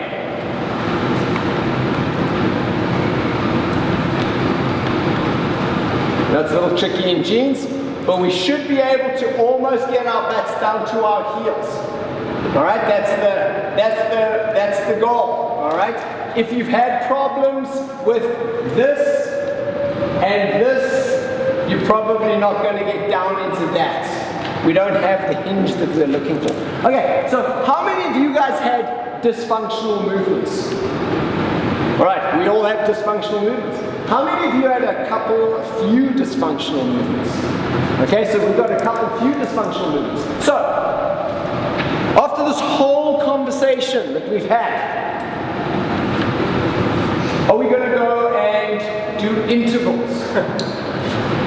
Are we going to go and maybe buy a new bike because we think the more aero will help us go faster? These are all the typical responses because we don't necessarily, we want to go to a shop and go, here's $2,000, give me the wheels, I don't want to put in more work, I just want to go faster, all right? If we have got a number of dysfunctional movements in our body, how do we expect to be able to spend 2, 4, 6 hours in an optimal position on the bike? If you cannot touch your toes, you do not have hinge in your hip. That is why you can't touch your toes. It's got nothing to do with hamstrings. It's a neuromuscular issue. I can get you to touch your toes in 60 seconds with 3 simple exercises. But we just have to retrain the nervous system, the central nervous system. If you can't get the pelvis to sit in a better position, you are absolutely going to have problems sitting on the bike. If you do not have good shoulder mobility, you are absolutely going to have problems in the pool. Your stroke will be affected because guess what? This is not just about this joint here, this is also about thoracic rotation, thoracic extension. When you're in aero, guess what? Thoracic extension. When you're swimming, thoracic rotation. When you're running, thoracic rotation. So this is really a catch-all for everything we do. Now the trick is, okay, so now I know that I've got these limitations, what do I do with them? Okay, so that's always that's the programming side, and that's a whole other conversation. Are there any questions on that? How can you fix me in 60 seconds? I can. I'll have to pay you though. Are there any questions on that stuff? This is the gatekeeper. Yes? What if the dysfunction, if you want to call it, is caused by an injury or some surgery? Then we want to mitigate in 10 years' time this being this. So, might not ever be able to touch your toes, but at least you can get closer and stay closer. And be neuromuscularly aware of how patterns work in the body. Because this is a big problem. We are so disconnected from, okay, question, how many of you have deadlifted? Done the deadlift? Okay, how many of you have done the deadlift and it hurts your back? Okay, perfect. Hip hinge. There we go. Your problem is your hip hinge. When you deadlift from your spine. You don't have the hinge which activates the posterior chain. The number of people that I hear saying, I do not deadlift because it hurts my back. That's ludicrous. That's like saying I don't squat because it hurts my back. What, like when you go to the toilet, like you just don't squat anymore? Like, what, like, you can't just ignore a bunch of movements because the neuromuscular system can't deliver the movement. It's all about reteaching the neuromuscular system to deliver the movement. When you are on a time trial bike in aero, driving up at 260 watts, 40 kilometers an hour, your neuromuscular system is being pushed right up to the ceiling. You are asking everything from that mobility and that stability. If you do not have the underlying, remember we said that optimal, the movement, performance, skill. If you've not built that pyramid, what's going to happen? You're on a poor base of support, that whole thing is going to fall apart. I suggest, if you have dysfunction in any of these areas, those are the areas that you start working on. It's the same as anything. How many of you hate swimming? Hate swimming. That's not Which one should we be doing the most of? Swimming. All right, don't go and ride your bike 5 days a week and swim for half an hour because you love bike riding. All right, same thing here. Run into the thing that you need to work on. Does that make sense? Perfect. Okay, so this is the gatekeeper that we use for working with our clients. The selective functional movement assessment allows us to get a really good idea in a very, you saw how controlled that was. There was not a lot of room for you to like deviate on any of those movements. And either you could do them or you couldn't. The functional movement screen, which is the second part of this conversation, is what we use for apparently healthy people. I like the SFMA more than the FMS, but that's just me. All right. Darren, do you want to put on your shoes for me? And I'm going to pull you. Regular, Regular. like running. Yeah. Yes.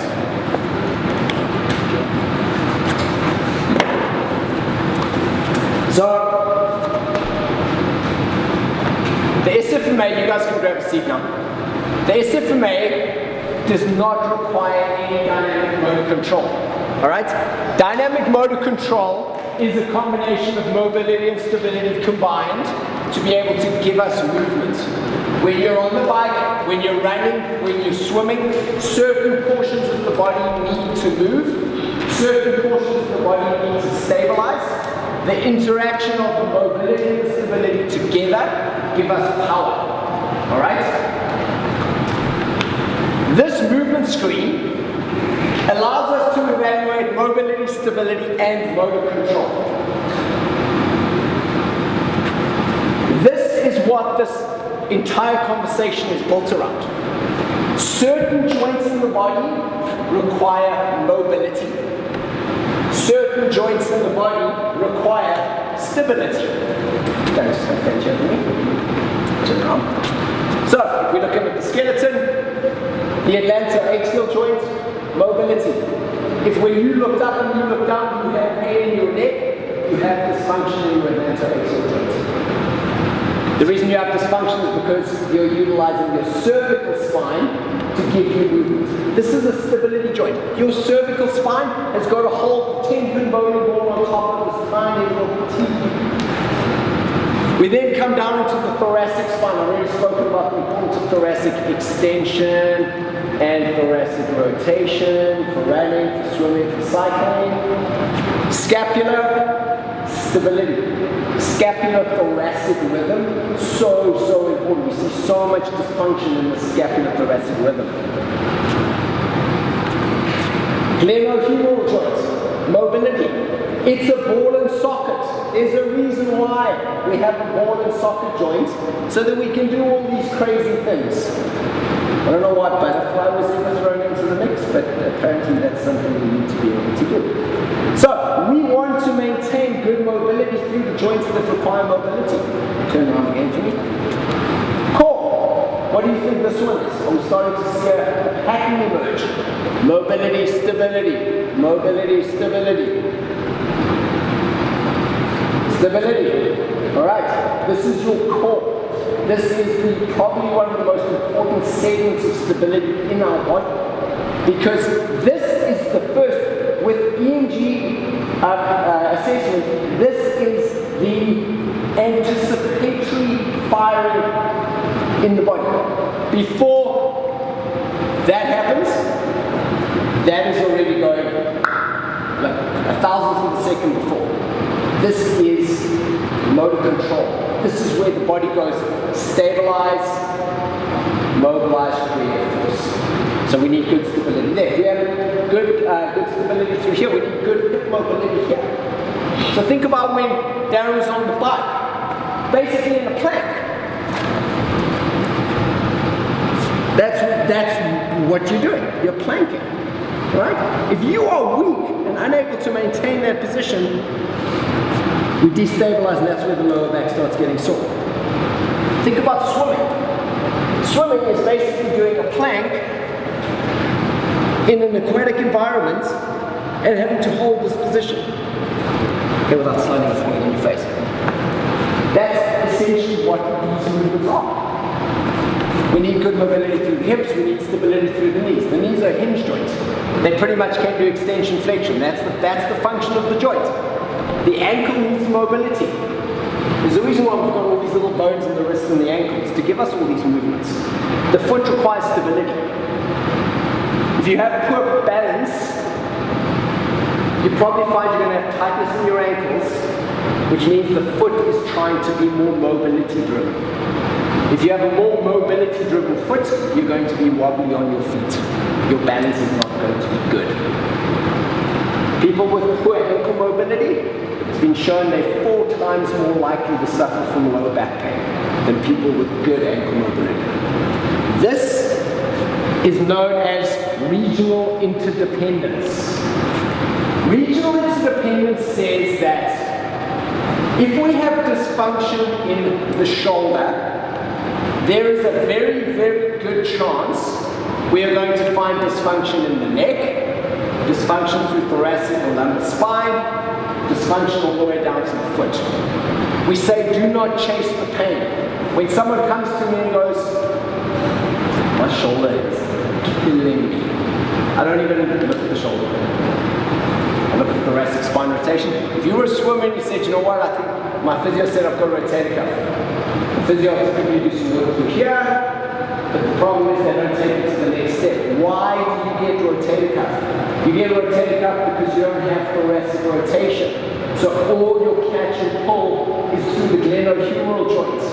There is no lat thoracic rotation. This is the power. Your lats and your glutes are the most powerful muscles in your body. Your deltoid and your hamstrings are not. So when you're kicking and you get sore, tight hamstrings, it's because your glutes are not working properly. Alright? That's a whole other conversation. This regional interdependence is so important to understand because our entire body is a big spider web of fascia. And fascia glides over itself. This is how we do movement. Alright? If we have some sort of fascial dysfunction, it will limit our ability to move a segment or move effectively and efficiently, causing dysfunction. The analogy I use is, imagine that the toe is the spider, the fly lands on the spider's head. How does the spider know the fly has landed on the head?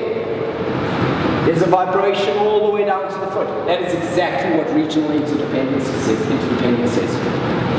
So we don't chase the pain, we look at the whole system and how the whole system functions, the whole system works. Which will bring me on to the functional movement screen. Okay, so I'm going to quickly rip through this. 7 movements that we're going to have a look at. Each movement, if any of the movements cause you pain, let me know. Do each movement really slowly. I'm not going to do the movement demonstrated for you. I'll verbally explain it for you. I don't want you to look at how I do the movements. I want you to do the movement for yourself. Do it slowly. Each movement you repeat 3 times. 3 times on the left, 3 times on the right. Alright? We'll score you out of 3. The first movement, the first exercise we're going to do is a deep overhead squat. So you can come and stand here for me. You can face the mirror. I'm going to ask you to put the dowel onto the head like that and put the elbows at 90 degrees. There we go. Perfect. I want the feet hip width apart, toes facing forward. Good. Now, I'm going to get you to put the dowel straight over the head. I want you to keep it up there. This is going to be the start and finish position. I want you to squat down as deep as you can, return back to the starting position for me. So when you're ready, okay, and up you come again. Reset your feet, come back to the top for me. So we have to come back to starting, so we need to straighten up those toes again. Here we go, we're going to squat you down again. And up you come. We're going to go one more time. Perfect, good. Okay, so bring the hands down for me. I'm going to bring you back onto the box here. I'm going to get you setting up in exactly the same position that you just did with heels on there. Dowel on the head, arms straight up over the head again. Okay, so put the dowel onto the head first for me. Set, dowel down, elbows 90-90, good. Arms straight up over the head. Keep them up, squat down as deep as you can. Oh, that's way easier, hey? You guys see how much easier that is? I just gave him stability. So stability is his problem with his squat. This is your problem with your squat. No surprise. Okay, perfect, good. Okay, no pain on that. Very nice indeed. Okay, you can actually hold on to that for me. All right, let's just screw you up here, shall we? All right, so we're going to up through on that. All right. That was generous. I don't make the rules, I just follow them. Okay, so we need you to come stand here for me, put your feet together, lift your right arm out to the side. We need to get a measurement here, so we need to determine how high the step is going to be based on his tibial tuberosity. Basically run that across there. Good, you can hold on to the dowel for me. Step behind the box here for me, bring it down. Come stand behind the box here for me. Alright, we can put that behind the head. We're going to hold on to the dowel like that. Alright, so I get you to stand up with your toes right against the box. And I want your feet together. The movement we're going to do, 3 times on the left, 3 times on the right. Holding on there, I want you to raise the left leg up. You're going to bring it over, you're going to put the heel down. Don't put the toe to the floor, the toe stays up. You're going to bring that back up and over, and you're going to put that back down to the floor. Left leg,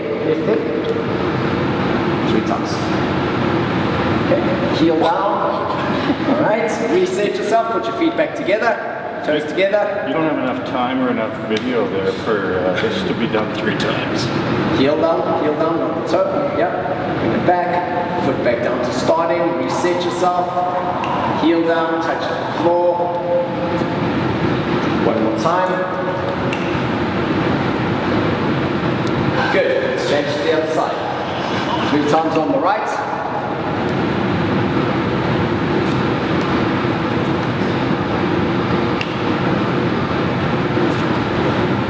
Okay, no dramas there. Any pain? No. Maybe a little ego pain. Okay, no, that's good. You did well, but you can manage. Alright, the next one, if ego pain is the problem, might actually be the bigger one.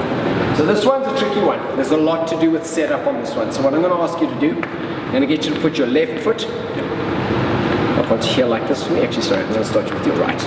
Right foot on here. Toe is at 0 on the line. Heel is inside the red box. Yep. Left foot comes all the way through to 50 at the front. It's a little bit long for me, so I'm just going to bring myself back to where I fall in. The back heel has got to stay flat. So this is your starting position. I need you to get your right arm up and over. You need to stay on the box. Top hand in the neck, bottom hand in the lower back. The head, the shoulders, and the tailbone all touch the dowel. We do a split squat. As far down as you can go. If you can touch the knee to the floor, great. To the box, great. And then you've got to return back to flat feet on the box. Okay? I'll coach you through it. The right foot's there to 0. Grab the dowel, that'll help you balance. Keep the dowel on the floor. Just use it to balance. And you're saying go to 50. 50? Yep, so it'll be 50. There we go. Foot into the middle of the box. Now those are going to fall off. That's perfect. Yep. Now that back heel is externally rotated. That back heel needs to stay there. Leg Okay. straight. So put the leg straight there for me, like that. Yep. Now the right arm comes up and over, and the left arm comes under and around. Jeez. Top hand in the neck, bottom hand in the lower back. Bring this hand up, bring this hand down. I'm going to pull the dowel up a little bit. Put your head on the dowel. Head, shoulders, tailbone. Tuck it in tight. When you're ready, I want to do a split squat. Return back to that position.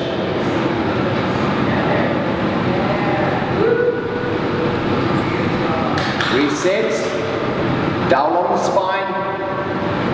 Bring it back. Hold it there. Hold it there. Hold it there.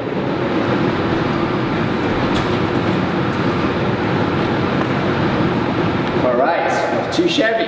Hop off there, we're going to do the other side now. The change feet.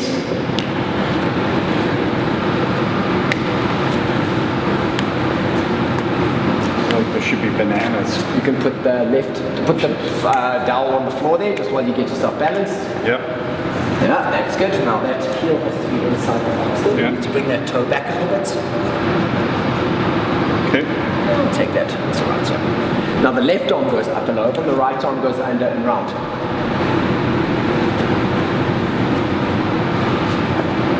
That's it, that's it, that's it. When you're ready.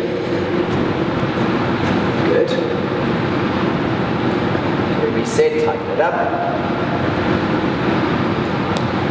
Last time. Not too bad. All right, off you get. Perfect. Okay, so let's have a look at your ankles. I'm going to get you to come and stand here. I want your left foot at the back, your right foot at the front, the dowel out to the side like that. Toe touches the heels, feet touching the box on the side. Okay, left foot at the back, right foot at the front. That's the one, that heel into there, that's good. Hold it there, don't do anything yet. Okay, we just line you up there. Keeping the heels flat, I want you to slowly push both those knees forward as far as you can. Holding the dowel out here. Yeah, that's fine. Okay. Stop there. Come back up to me. Do that one more time. Stop there. Any pain? Yeah, discomfort on the outside there. Through here? Down there. Okay, just roll there. Just okay? discomfort. Just discomfort. Yeah. Okay, hop over to the other side. To the other side of the box. Change your feet. Right foot. You can take the dowel over there for me. Okay, let's get that tucked in there. That's good. Okay. Perfect. Keep those heels down. I'm going to get you to gently push those knees forward. Okay, good. Yeah, that's good. That's fine. Pretty good. A little easier on that side, actually, but both fine. Okay, good stuff.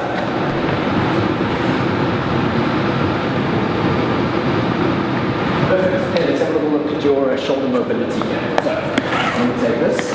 Come stand here for me. Put your right hand out in front of you. Take a little measurement here. So that's 20.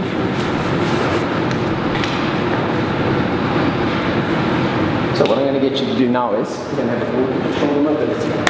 The movement I'm going to ask you to do is thumbs inside the fists, like this.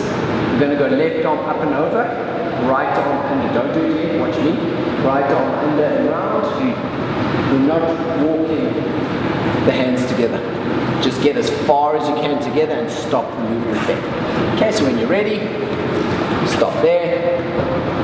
Okay, we do that again. Same thing. One more time. Okay, good.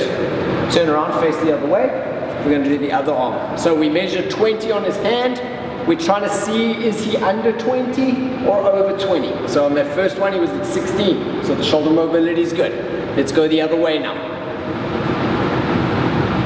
Okay, but that's quite a big asymmetry there. Okay, so we've got an 8 and a 16. So let's go again. Okay, one more time.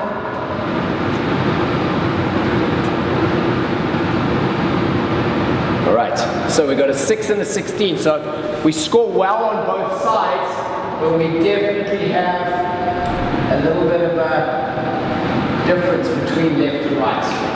Good. Okay, so I'm going to get you to lie down. Flat on your back on the floor here for me. Let's turn this way. See what you're doing.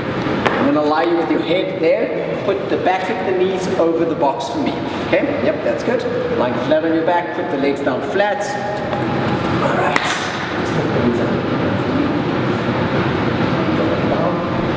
Should feel the box under the knees. Yep. Okay. Let me get those hands out to the sides. Palms facing up. Okay, watch out. Pull the toes toward the knees. Down. So we're getting mid-thigh. We're going to have a little look at his active straight leg raise.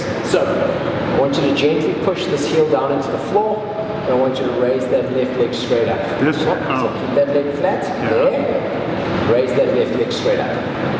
Oh, you mean like? Yeah, like that. Oh, yeah. Okay, perfect. Okay, put it down for me. Okay, keep the toes together, keep the toes up toward the knees. Push this toe down, push this heel down, raise that leg up. You want left leg again? Left leg again. Okay. Okay, there we go, so I found your cheat. There we go, one more time. Oh, that's definitely your cheat. Okay, good. Let's go to the other side. So we're going to push that heel gently down. We're going to raise that right leg up. There we go. Do it again. Okay, one more time. Okay, good. Easier on that. Hang out there just for a second.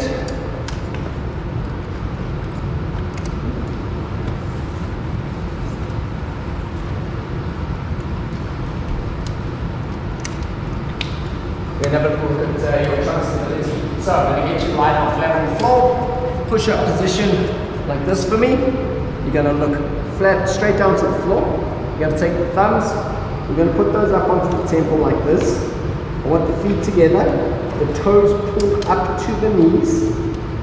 I want you to keep the thumbs at the hair height of the forehead. You're just going to open the hands out, shoulder width apart. I'll set that for you. Yep. We're then going to lift the elbows up like this, and we are going to do a push-up. I want you to lift your body off the floor in one movement. Okay? So looking straight down. Yep.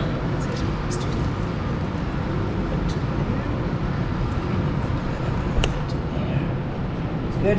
Push the toes into the floor, the elbows come up to the roof. You're going to push the palms down, that's like that. Don't move now. Now, the goal is to put, no. So you move your hands. Seriously? So you move your hands there. Alright, push the palms down. I wrecked clavicle last year. Go, Jared. Here we go. Now it comes. Right. Let's see you lift up. Come on, Jared. Woo! Okay. Nope, I can't do it. Okay. Okay, stop there for me. Alright, down you go. Okay, so what I want you to do is find your chin with your thumbs. Yep. Okay, then open them up. Yeah, that really hurts the shoulder. There we go. Okay. Again, when you're ready, I want you to lift yourself off the floor. And down you go. Okay, you've definitely got a little bit of a limiter in that clavicle, but you definitely got a limitation in that trunk stability too. Yeah. Okay. So what I'm going to ask you to do now is we're just going to come up into cobra like that. Yeah. Tell me if there's any pain in the lower back. No, all good? Perfect. So let's get you into this position now. We're going to do rotary stability. So I've only seen about 7 people in maybe 14 years be able to actually do this 3 score. It's very difficult. Left, hands under shoulders, knees under hips. I'm going to ask you to start with your right hand and your right leg. The movement is going to be extend it out. Yeah. You're going to bring it in. You're going to touch the ankle, extend it out, and put it down without going into this position. All right. So put the hand down. Palm down. Lift arm and leg together. Extend them out. Touch the ankle. That's pretty good. Okay. Touch the ankle if you can. Bring the knee in there. All right, so remember, right? And bring it in, touch the ankle. Okay, let's try the other side. So don't take too long on the weight. We want to see that out, in. That's it. That's pretty close. All right, down you go. Okay, so what I'm going to do now is we're going to get you into this position, a regular bird dog. Left hand, right leg, extend it out, touch the ankle on the inside, extend it out, put it down. Touch the ankle, put it out, and down it goes. Good. To the other side, let's do the left hand and the right leg now. Touch the ankle, and down it goes. Get into child's pose for me there. Yeah. Just like that. Any pain in the lower back? Perfect. All right, good. So we've got no pain.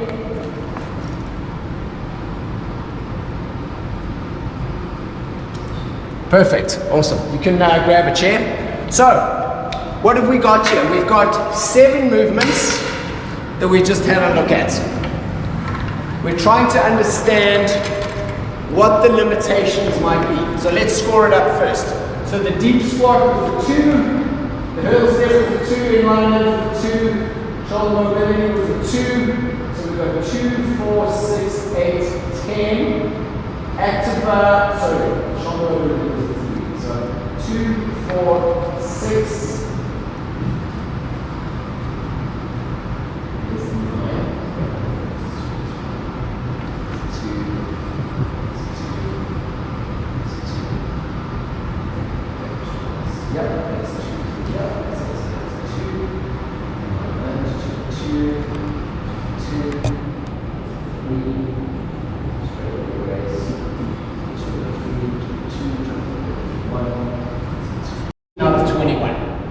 Out of 21 is actually where we want to land.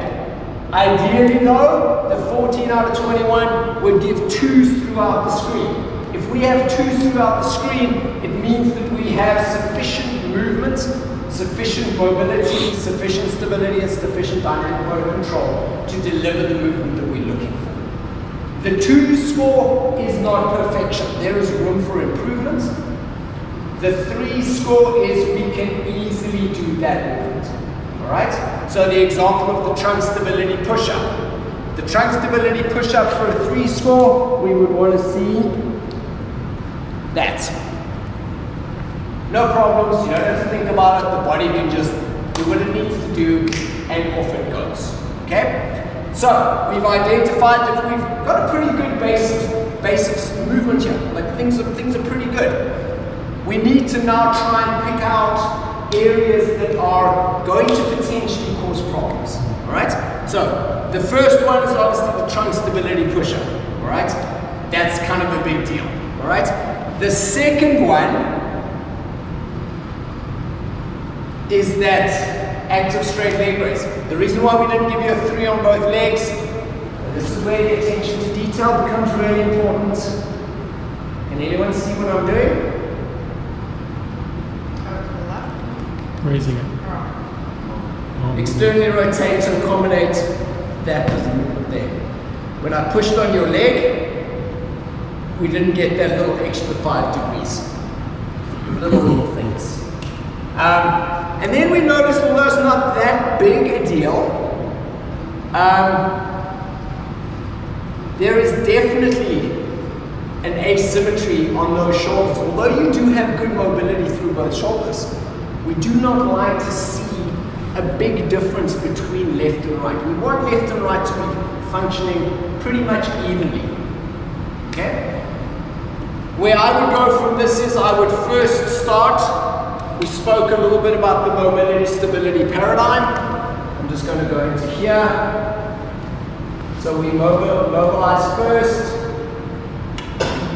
then we bring in stability, then we address dynamic motor control. Mobility is always the starting point. What were some of your limiters in that SFMA, in that one? What were some of the limiters that you had? Definitely on the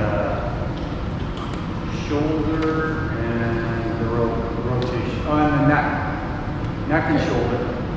Okay. So neck and shoulder, okay?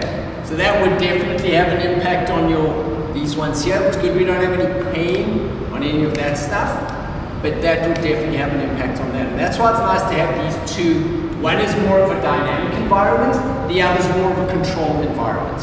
Okay, so we can integrate those two. Now, let's think a little bit, let's bring this all back. Sorry, we're a little bit over, my apologies. I go a little bit big on the planning and the information here. But let's bring everything back to here.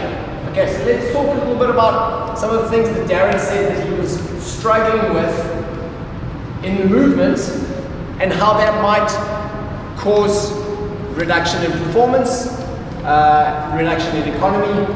So let's start at the top. So how do you think, and let's go through the entire sport of triathlon. Let's start with swimming. If we have limitation in neck mobility, how is that going to affect our swimming? Head down, breathing, obviously. Okay, what are you doing? What does every triathlete hate to do in open water? Sighting. Sucks. I'm just in this awesome rhythm. I'm going so well. I should probably look up. Oh fuck, there's the race. Oh, I kind of went off course a little bit there. Sighting. Alright? So these are all important pieces for this neck to happen. Breathing. If you do not have good mobility through rotation, especially, how many of you breathe bilaterally? Both sides. Most of you breathe both sides? Alright, if you don't breathe both sides, I suggest that every now and then you put a little bit of work on the other side. Because that's just going to help to...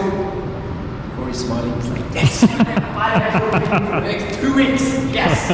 Alright, let's talk a little bit about the impact that limited mobility through the neck, utilizing this for movements.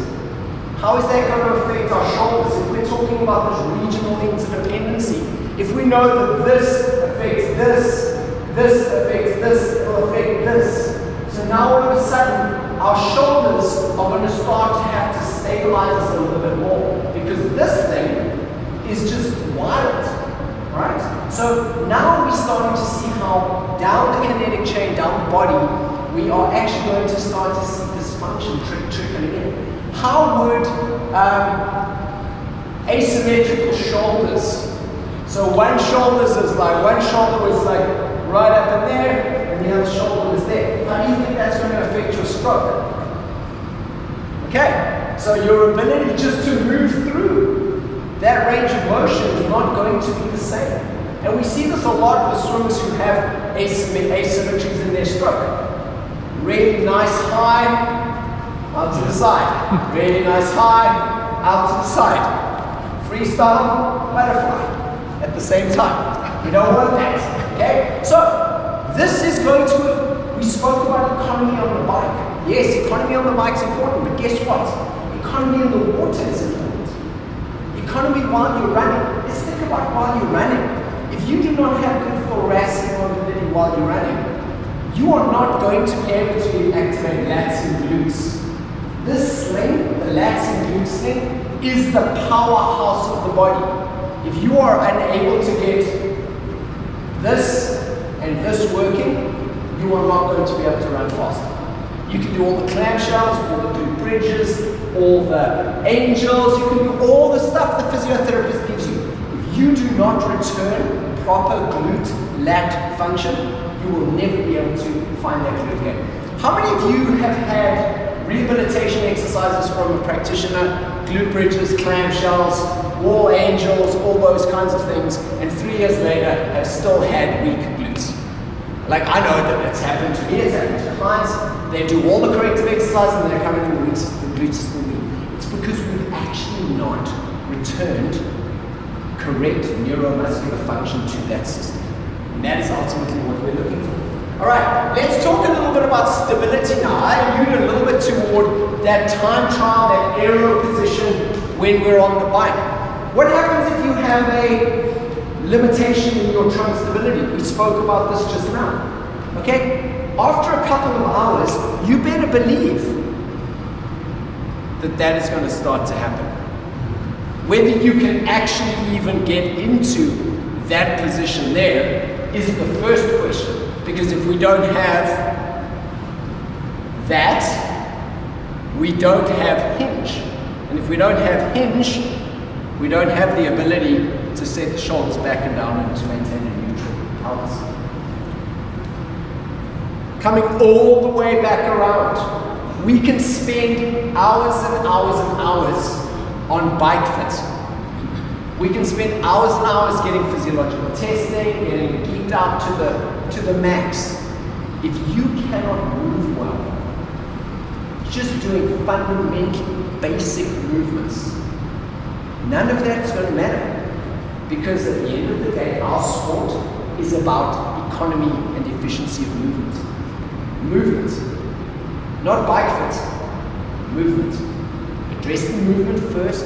That will then provide the performance step that you need, which will then allow you to plant the skill on top. Don't begin with the performance and as an afterthought try to come back and figure out the movement side. Typically we try to figure out the movement side when we get injured. Oh, I got up my shoulder, my physio says I'm going to work on this, this, and this. Okay, I'm going to go do some of the stuff. Okay, that's better, it's fixed. And that's the last you do with it. This kind of stuff needs to be done on an ongoing basis. It is the difference between longevity in a sport, performance in a sport, and being injured and not being able to do the things that you love to do. Any questions?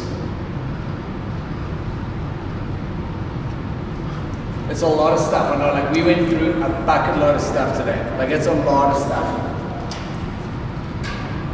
Yes, please. What if you don't have one dismissed? What's that? You don't have one at all. That's being cut out. Yeah.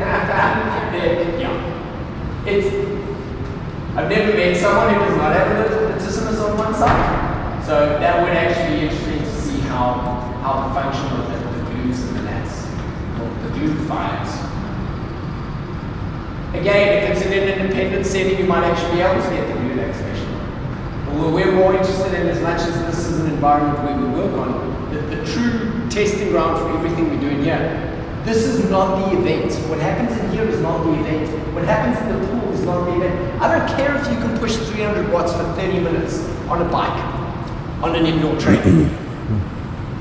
Can you do a 45-minute time trial over 40 Ks after swimming a mile and then run a 40-minute 10K? Like, that's what it's about. That's what counts.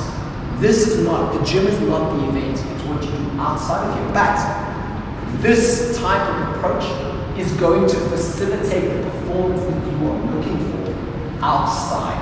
And the confidence to do it too. Block between the knees like this. I'm going to get the hands over the head. I want you to come down. I want you to touch the toes. I want you to come up 5 times. Alright? Go as far down as you can. Don't kill yourself. Squeeze tight on the block. Arms up. Exhale as you come down. And come back up again. Do it 5 times. 1, 2, 3, 4, and 5. Good. I'm going to get you to stand with the toes on the blocks and the heels on the floor. You're going to do exactly the same thing. That's exactly. Squeeze on the block. Exhale as you go down. 1, 2, 3, 4, and 5. Take the block out. I'm going to get you to step forward, get into a squat position for me. I want you to squat down and grab your toes. Grab your toes as hard as you can, alright? I want you to pull your fingers into your toes. You should feel your lats engage. I want you to try and get your bum to your heels. Okay, now stick the bum into the air. Keep the lats engaged. Slowly pull your bum down. That's fine. Up into the head. 2, 3 more. Pulling up, it's just sitting down. 3, yeah. Always activating those lats. 4, one more time. And 5. Good. Okay, stand up for me. Feet together. Touch your toes. Okay, so neuromuscular 101. Alright? We reset the nervous system. We gave her the hinge back. The distance from the fingers to the toes when we bend over forwards. Can you see how far it is to my toes? Now watch the distance when I hinge. 20% closer. Without the hinge, we have to put the lower back into a compromise. Can you see all my movements coming out of my lower back? You see there's no hip movement versus all hip movement. See that? That's what we're after. Well done. Awesome. Thanks, guys. Appreciate that. If you have any questions for me, feel free. I will follow up, obviously, with you some of the exercises these guys can Awesome. do. If you have any questions for me right now, please come and ask me. I'll be hanging around for the next little bit. Appreciate it. That's great. Thanks, James.